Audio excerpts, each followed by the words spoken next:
Welcome everybody. I can see there's quite a lot of people here, so let's get started. I'd like to do a quick check to see if you can hear me. And for that, you'll notice that there's a chat and you can put your comments in and reply to things, ask us questions. For now, it would be great to know if you can hear us and see us.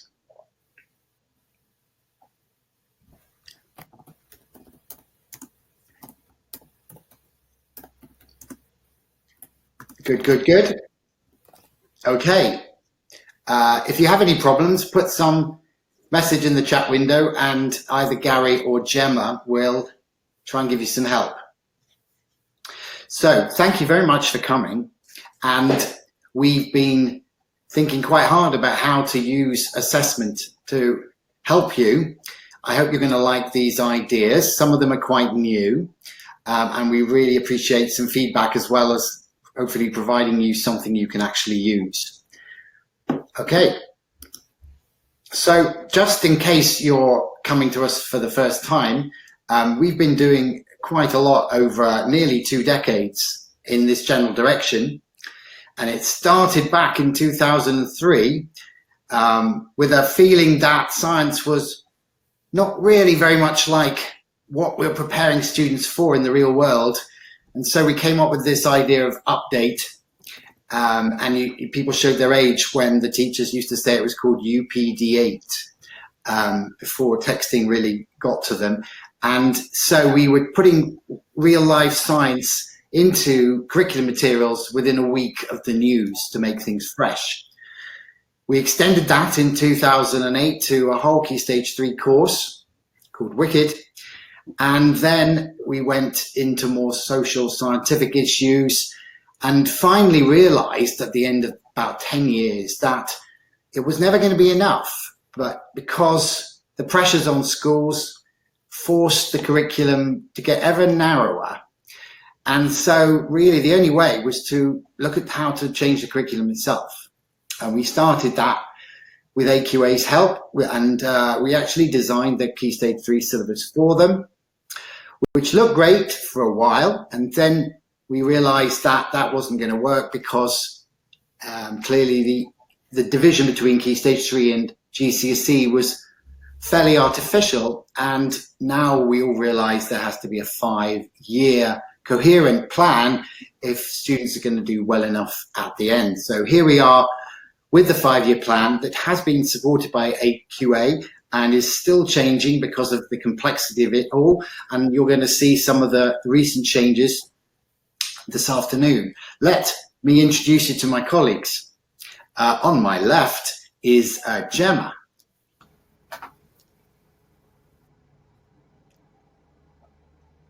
Say hello, Gemma. Can't hear you. Hello? Is that better?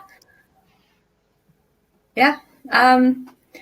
Yeah, my name is Gemma Young. I was a secondary school science teacher for a few years, but I left about 10 years ago to work on projects like this full time. So I've been working with Tony for about 10 years now, starting with Update and all through the other projects he's just talked about.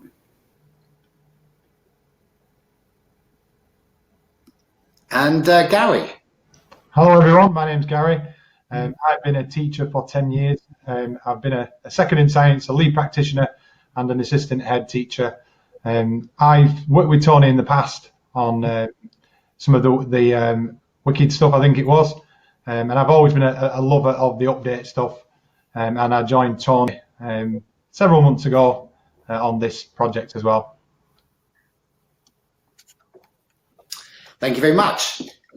So, as you're aware, there are certain pressures now that are acting to make good things happen to the curriculum. First, GCSE became more demanding, and if you've done the reading that we set out, you'll know all about the work we've done on big ideas so that students actually understand things more deeply and are able to apply them, which is obviously what they need to be able to do now. Most recently, of course, Ofsted have finally come to their sense and looked at the quality, or are starting now to look at the quality of education, and in particular probe into what's happening with your curriculum.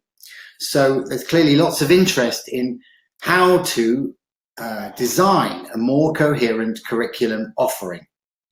So that's why we put together these webinars, which are going to focus on different topics about how you can use the principles and the 5-year planners to improve things. And today our focus is going to be pretty much on assessment, although you'll see different aspects as we go along. Let me ask you a question. Let's say you've got two choices here about the kind of data you can get about your students. On the left is a nice spreadsheet with lots of test scores. And on the right are a couple of charts giving you some quite different information. Which one would be most useful?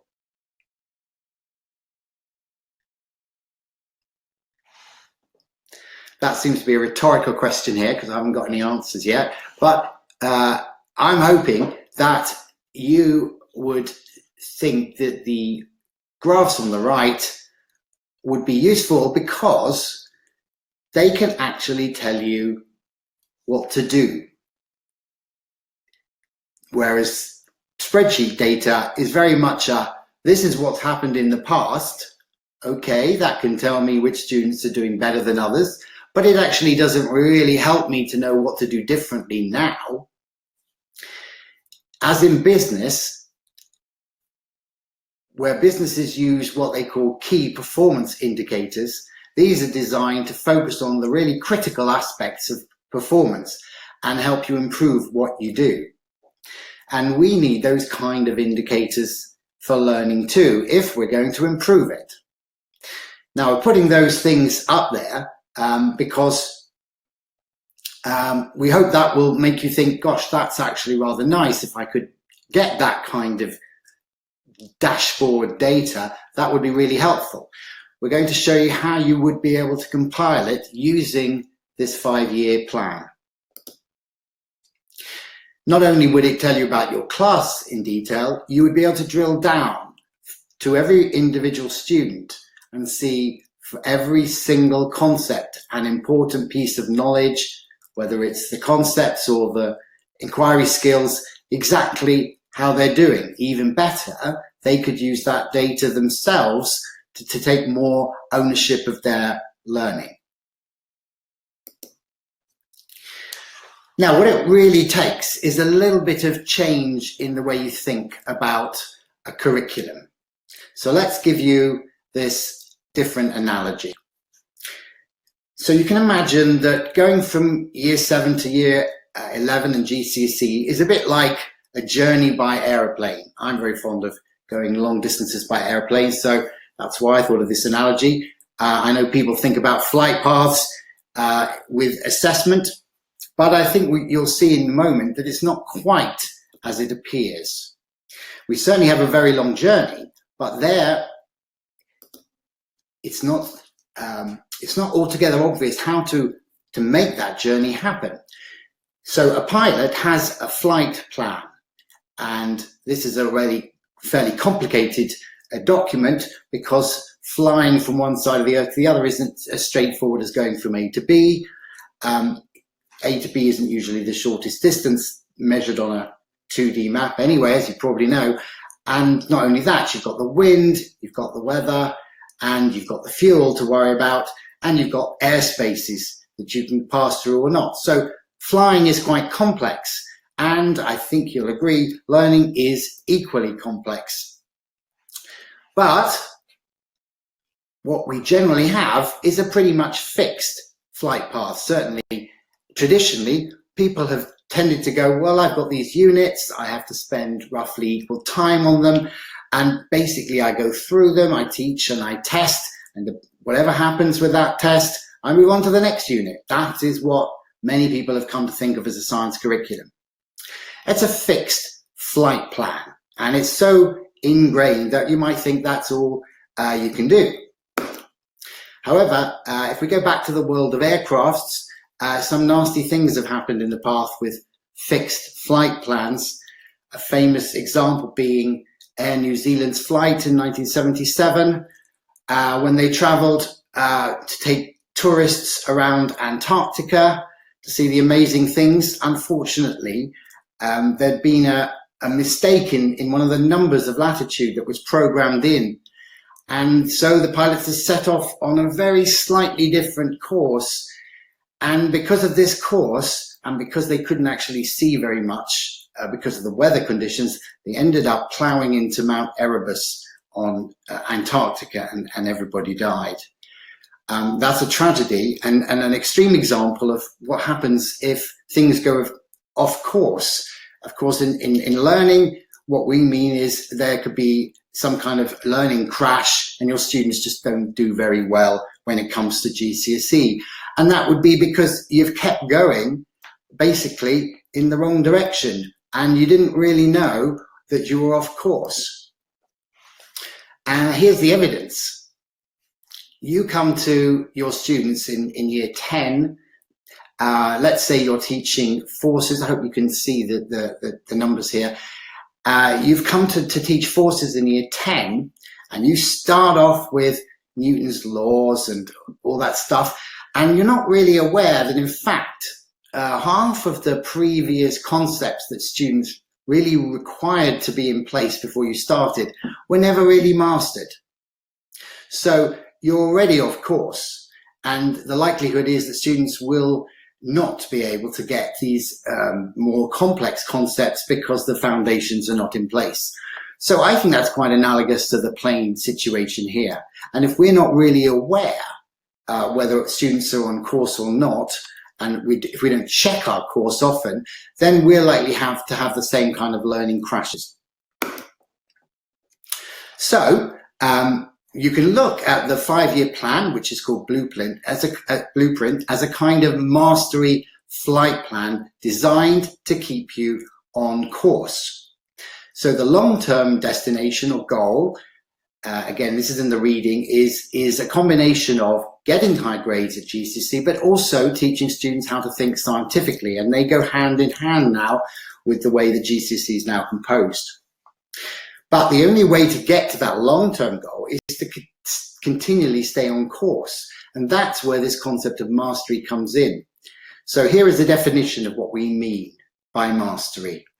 This means for every single topic or every key concept that students achieve a high rate of success on AO1 and AO2, acquiring, recalling, understanding knowledge and being able to apply it to new situations.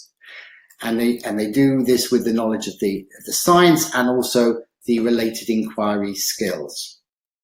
And that's essentially what Blueprint is setting out for you in great detail. So that for any big idea, and those are the foundations of the plan, you can see there's a progression of key concepts. So they're kind of like yearly expectations. And then for each one of those, this is biology, we have related inquiry skills, which are integrated into the teaching of the appropriate concept and brought back often, so that you can have a flight plan for every single topic that takes you to mastery, or your students to mastery of that topic. And it's set out as a series of stages. There's more in the reading about the stages, so I can't go through those now. But they give you what you need to be able to do these continual course checks. And what we're now going to go on to, with Gary's help and Gemma's help, is to explain how you can translate the 5-year plan, these flight plans for every single concept, into a way of staying on course and making sure your students reach that destination. Take it away, Gemma. Okay. Hello, everyone. I'm going to get rid of my video just so it makes more room on the slide. So this is one of the planners then, and Tony just showed you one of these, and this is for cell structure, so biology topic. Each of these statements are giving you a performance that you're expecting your students to be able to do. at each stage. So you can use these to check if your students are on course on that flight path. So in order to do that, though, you need some kind of checkpoint activity in between each stage to check that they're on course. And if they are, great, they can go on to the next stage. If not, though, you need to make slight adjustments to get them back on course. So the first checkpoint we would have is at the activate stage. So the activate stage is all about getting you to understand what your students already know about the topic. Do they have any prior understandings? Because that's what they're going to build on when you introduce the new information. And it also highlights any misunderstandings that they may have, which is going to prevent them from progressing. So this is the part of the activate task for cell structure then. And what we're trying to do is we thought that to understand cell structure, students really have to have an idea of what we mean by living organism. So in this task, we're getting them to think about if something is living or non-living and their reasoning behind why they think that. So then we have the checkpoint. So if the students get it, and we're thinking that maybe this task is going to have to be peer or self-assessed. So if they think they've understood that topic, then they can go on to a challenge task. But if not, then we have a rethink activity for them to go over that understanding again, so they're ready to go on to the next stage. Now, obviously, this is a little bit of independent learning, and this is going to take time to kind of foster that culture in the classroom. But we think it's really important that students are able to have a look at their own work and think, where am I going wrong? Where do I need to go next to improve? And also, there's no shame in having to do the rethink. It just shows that maybe they weren't taught it at a previous stage, or they were missing from the lesson. So they need to be able to make that judgment. And so the rethink task then basically is going over the missing information that they've got. So everyone's on a level playing field before you introduce new information about cell structure. So the different ways you could do this, you can just go through the information. So I've showed you here 2 slides that we've provided in the next stage, in the acquire stage. And as a teacher, you can go through these life processes, question them. A plant doesn't move. Does that not mean it's not alive? No, it can move. It can grow towards the light. Just sort of questioning their ideas and unpicking what they need to know for the next stage.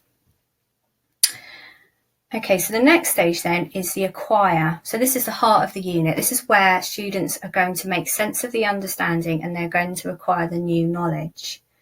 So this process is ongoing. It's going to take at least 1 lesson, probably more.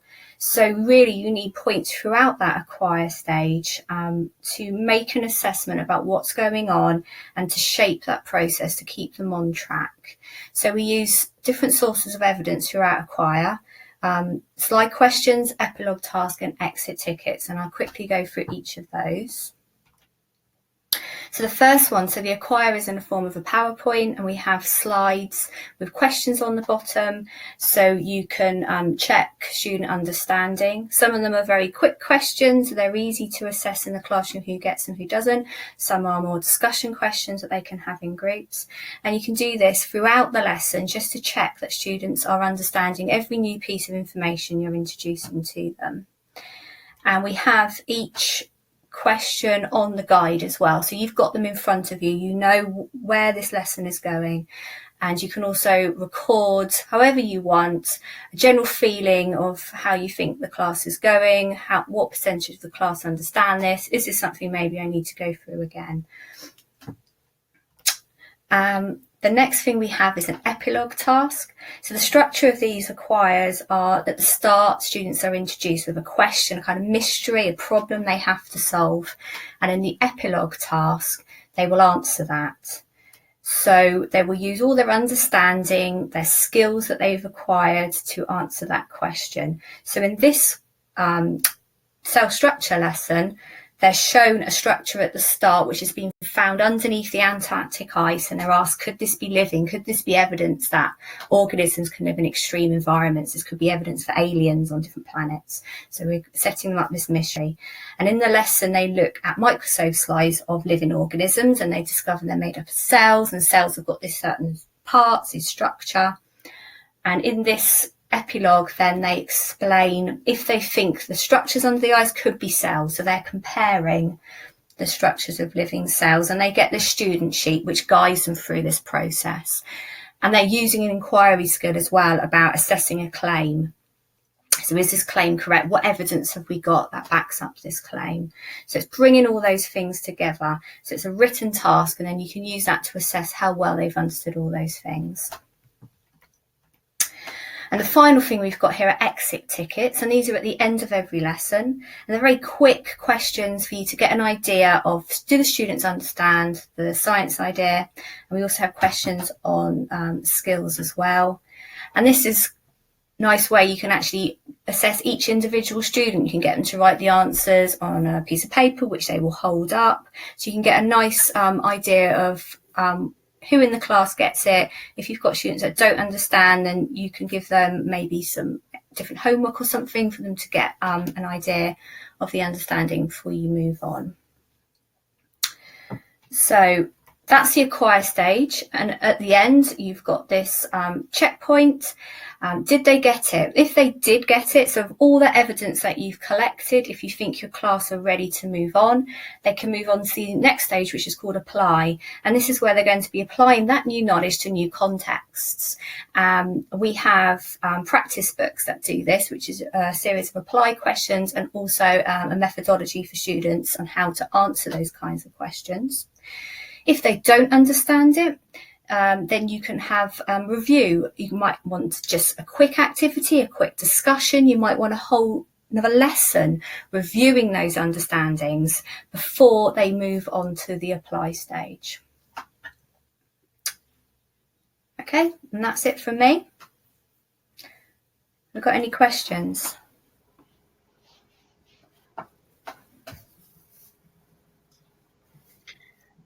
No, I can't see any questions, so I think we should move on. Obviously, okay. we've stunned our audience. Gary, your turn. Yes, thank you.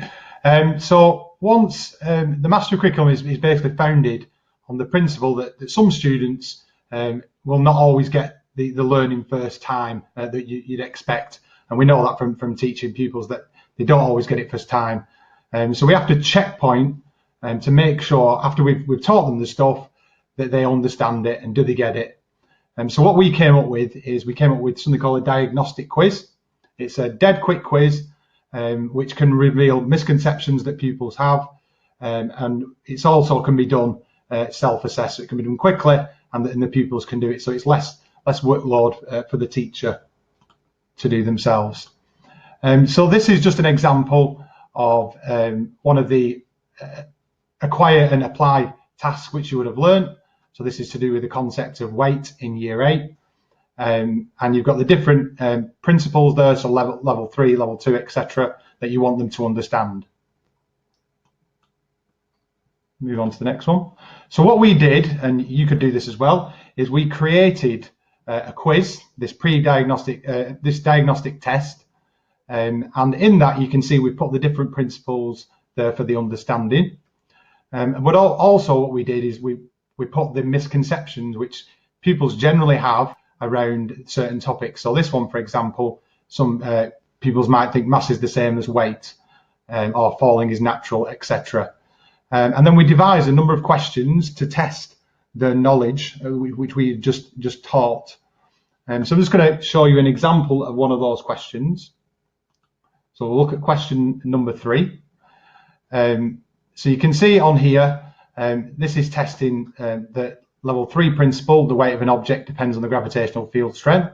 So this particular question in the test would look at that particular understanding, but also in this test, which is a multiple choice test, which I'll show you in a second on the next screen, we also had what we call misconceptions or distractors. So the other possible answers are the distractor ones, and you can see on this one we put 2 different misconceptions within that question.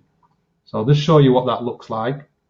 So this is the example of the question, and you can see here you've got the 2 misconceptions that pressure causes gravity and mass equals weight, and we've obviously got the right answer there as well. So when they're actually doing this, it's unlikely if they're just guessing we know that sort of going for the misconception. They don't actually know the stuff.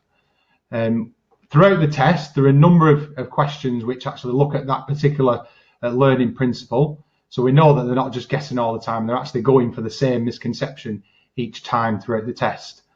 The research suggests as well that when you do a multiple choice quiz, that you try and do 3 questions, and they say that's enough, and it's also very quick for pupils to mark and self-assess. And you can see there we've got the 2 distractors. So the next bit. So one advantage of the mastery curriculum is that you can find it instantly whether your pupils have understood the stuff you've just taught them using that quick test. Now, the mastery principle states that pupils should be getting either 8 out of 10 or between 70 to 80% of the questions correct on that original test to say that they've sufficiently mastered the content. Any less, then you could say that they were guessing about it.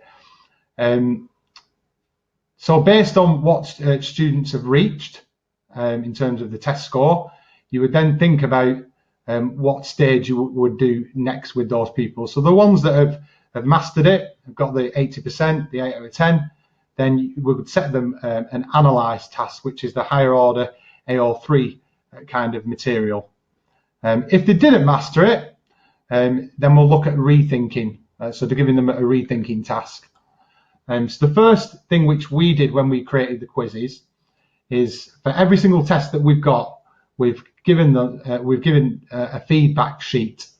So what that does is you could give that out to the pupils that didn't master it, and they could have a look at why they got their answer wrong, and why the correct answer is correct. So they could do that, working it out themselves and reading through it, or maybe working with a partner and deciding why they got it wrong. What you could then do is provide a different learning opportunity. So it might be a different way of them learning about that concept which they didn't understand. Now, what we're looking at the moment is we're proposing to put together a sort of a textbook or an online resource which teachers could use as rethink tasks. So if they don't get the mastery in that particular concept, then they'll have activities to do to try and bridge that knowledge. So I think Tony's going to do a bit of a poll shortly, just to see if you think that's something that teachers would like or you would like as a way of helping it. Now, obviously, you could make stuff up yourself, but if you think it's useful that it's provided for you and it'd save you time, then that's something that we definitely want to look at. What there is in each of these diagnostic tests, we also have a second test as well, a reassess quiz. So once you've given them the opportunity to go over the material again, in whatever format you want to do that in, they'll then set another test, which obviously has different questions, but tests the same principles and has the same misconceptions in it as the first test. So you can see, has that helped them, or are they still struggling? And at that point, you can then choose to give them, some extra stuff to do at home, or give them time to rethink again. What we've also, or you could do dead quickly, once you've collected once they've done those diagnostic tests, you could collect that data with a simple spreadsheet. So you could see throughout all the concepts that you've taught, have they mastered it or not? So you could set up conditional formatting in it, where it turns red if they've got below 80% or green if they've got above 80%. And obviously that'll change if you do a retest, etc. We are actually looking at, we're making one at the moment, which will be free. So people will be able to download and use that if you don't want to put one together yourself. We're also looking at making a more sophisticated one, a bit like Tony was talking at the start, KPIs and stuff that businesses have, where you can see stuff instantly, charts and graphs and things like that. Next bit. So up to now, we've been sort of collecting evidence informally during lessons, seeing do they know the stuff that we've taught them. But you also need to look periodically with more rigorous sort of assessment. Have they understood, more things together over a longer period of time. So what we put together as well is summative tests. And that's a really good way of testing whether they've retained the knowledge over time. And we'd recommend you do that every month or something like that, or depending on how fast or slow you taught that particular topic. Just like you would do now, where you'd set an end of unit test. So let me just show you an example of one of those tests. So just like with the GCSE stuff, we start off with the AO1, the knowledge stuff. You can see this is, for example, about cells. And then the next one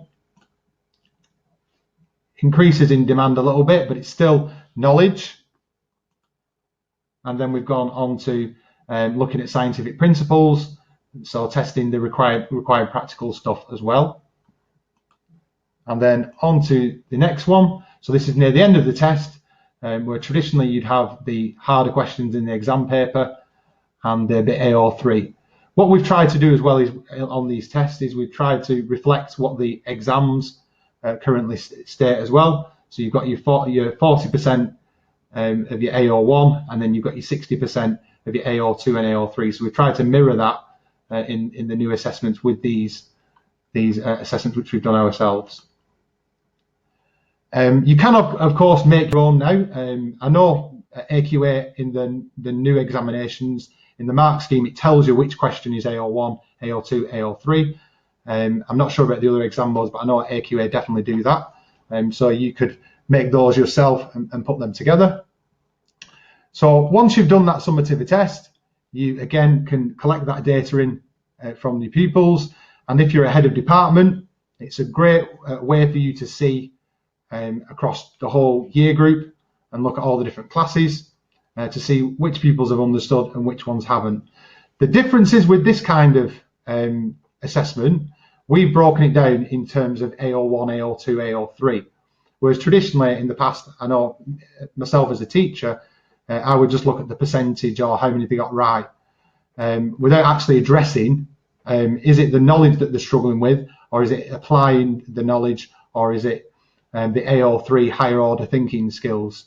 So what we aim to do is put together a spreadsheet or a dashboard which will be able to show you your class as a whole or individual students which particular area they're struggling with, so you can actually do something about it and put in intervention. So we've thought about, for example, revision classes. So traditionally revision classes, we just teach the stuff again and certain things where pupils might struggle. Whereas we could actually now, with this information, we could have a revision session for AO1, or we could have an AO3 revision session, and we can invite those pupils that struggle with the AO3 over time to practice doing AO3 questions, or teach them the AO3 skills, how to interpret a graph, or how to come up with an improvement for an experiment, for example. And I think that's it from me. Tony, over to you. Are there any questions?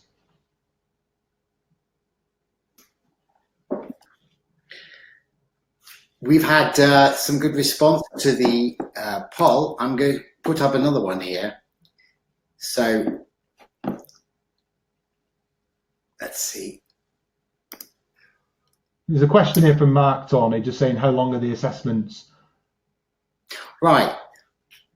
Well, the diagnostic quizzes are deliberately short, so you can get an almost instant feedback.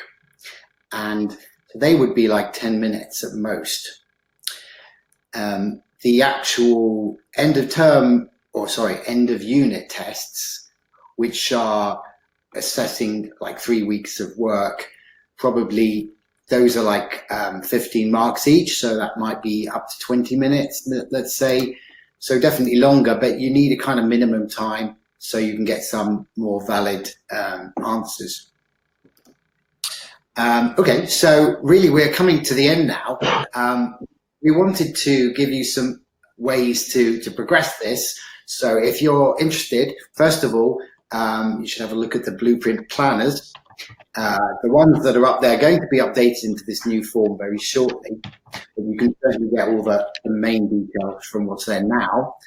The other thing is, if you want to see the materials, either because you're interested in ours or because you want to see how you could adapt them and the principles for your own scheme, you can get a topic, the one that we've been showing you, cell structure, and we'll send you a link in the follow-up email very shortly. And finally, if you want to have a practice book, we tend to give them away at much lower cost. If you come to the webinar, there's the code, and you'll have this slide presentation to remind you again when we send you a follow-up. But we're also going out on a bit of a limb here to express the way we think assessment could be used. So we don't really know how that would work in practice, and we'd like some feedback. We're developing things, but always we want to know whether they're working. So we'd like some input. And for instance, if you were interested, you could help us test some of this system with feedback on the planners. And if you have any ideas on how we might develop the rethinks, this, in other words, kind of support the students who didn't quite get it so that they can keep up and stay on course, we're considering either the usual form of a resource in electronic form, but we're also considering a student guide, not a traditional student textbook, but something very much focused on better understanding and the kind of students who are going to need extra support. So if you like those ideas and you'd like to help us in some way, please do get in touch. We are answering your questions now. Feel free to keep asking them, and we'll respond to anything we've not answered by email. So thank you very much again for coming. I hope you'll come to the next one, which will be on a different topic, and we'll see you again there.